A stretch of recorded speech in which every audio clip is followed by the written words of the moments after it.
Bag को ध्यान से पकड़े रहना। चिंता मत कीजिए भाभी, मैं हूँ ना। अरे तुम हो तभी तो चिंता है। भाभी ये बैग के चक्कर में है ना, छाता खोल नहीं पा रहा हूँ। अरे छाता वाता की चिंता नहीं है, बस बैग का ध्यान रखो। भाभी आपको बड़ी गाड़ी लेना चाहिए। अरे बड़ी गाड़ी छोटी गाड़ी, बस तुम बैग का ध्यान रखो। तुम्हें पता है इसमें कितना है? 50 लाख रुपए है इसमें। 50 लाख? हाँ, इसीलिए तो बोल रही हूँ कि ध्यान से पकड़ा रहो। देख कोई बेहोश होकर गिर रहा है। क्या भाभी? अरे कोई बेहोश होकर गिर गया।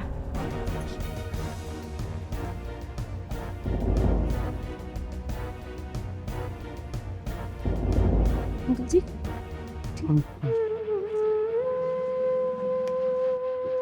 आराम से।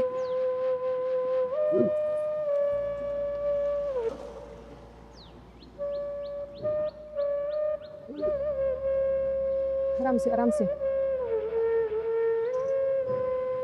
और पीना है?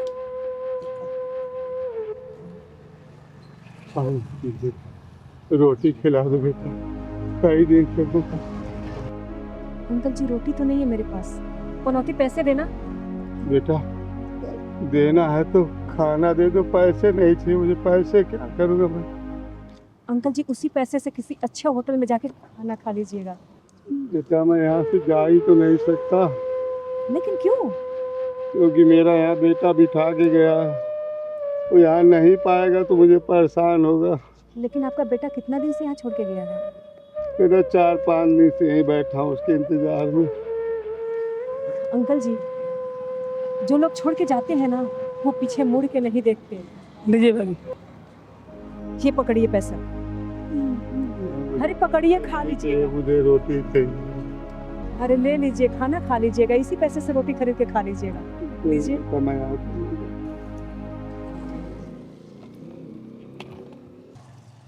पनौती जी भाभी।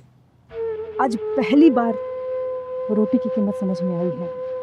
ये नोटों की गड्डियां आज मुझे कागज का टुकड़ा लग रहा है, और दुनिया जिसे दौलत कहती है ना, एक बेबस लाचार के भूख के आगे ये फीका पड़ रहा है। क्या करे पनौती, कुछ समझ में नहीं आ रहा है। भाभी इनको पैसा नहीं चाहिए, हम लोग को खाना नहीं है, तो क्या करेंगे? छोड़िए, चलिए।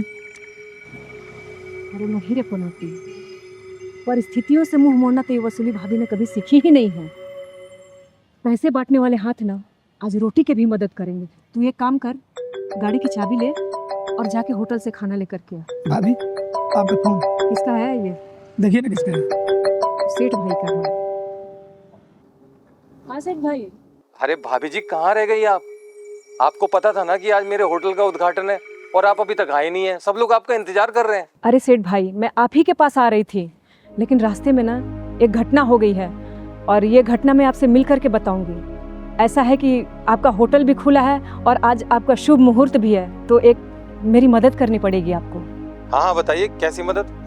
अरे सेठ भाई लोकेशन में भेज रही हूँ आपको, उस भेजे हुए लोकेशन पे ना आप अच्छा सा खाना पैक करके भिजवा दीजिए प्लीज।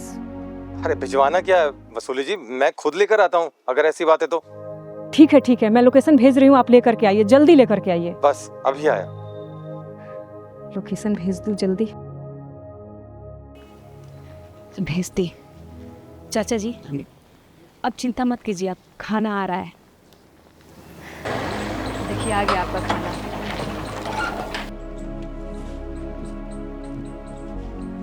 ये लीजिए भाभी जी। अरे बहुत बहुत धन्यवाद सेठ भाई, बहुत बहुत धन्यवाद। पकड़ना पनौती। ये लीजिए, आप खाना खाइए।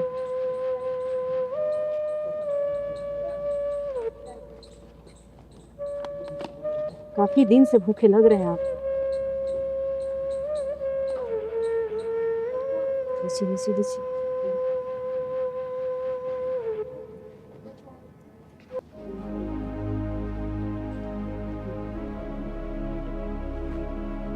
पेट भर खाइए आप।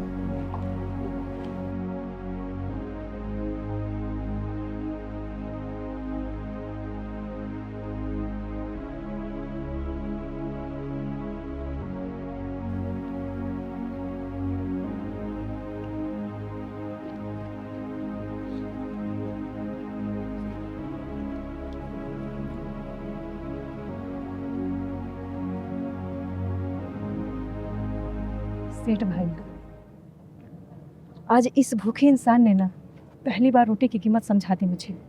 सेठ भाई, आपकी सदा बेरी नहीं रहोगी, सदा बेरी। अरे भाभी जी, पर भाभी जी ये आदमी है कौन?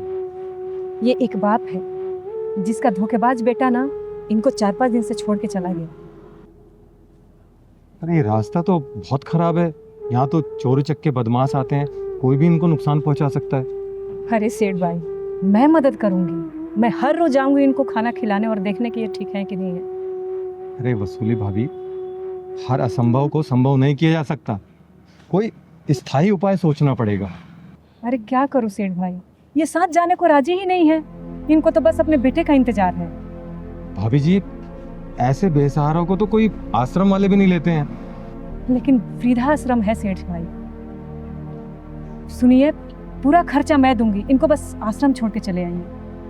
अगर ऐसी बात है तो ठीक है, मैं छोड़ कर आता हूँ। पनौती पैसे देना।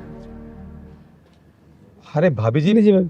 इतना तो मैं कर ही सकता हूँ। अरे नहीं सेठ भाई, ये आप रखो और इनको आश्रम छोड़ के चले आओ। रखो तो आप। अरे चाचा जी, चलिए, मैं आपके बेटे का दोस्त हूँ। आप मेरे बेटे के दोस्त हैं? हाँ हाँ, बुलाया है उसने। मेरे बेटे ने बुलाया है? हाँ हाँ, आइए। बेटा, मैं जा रहा हूँ, तुम्हारा बहुत बहुत धन्यवाद। मेरे बेटे के दोस्त आए, जा रहा हूँ ना। आइए आइए आइए।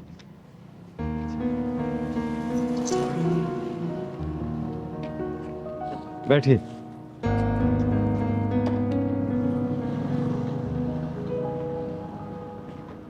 चलें? चलो।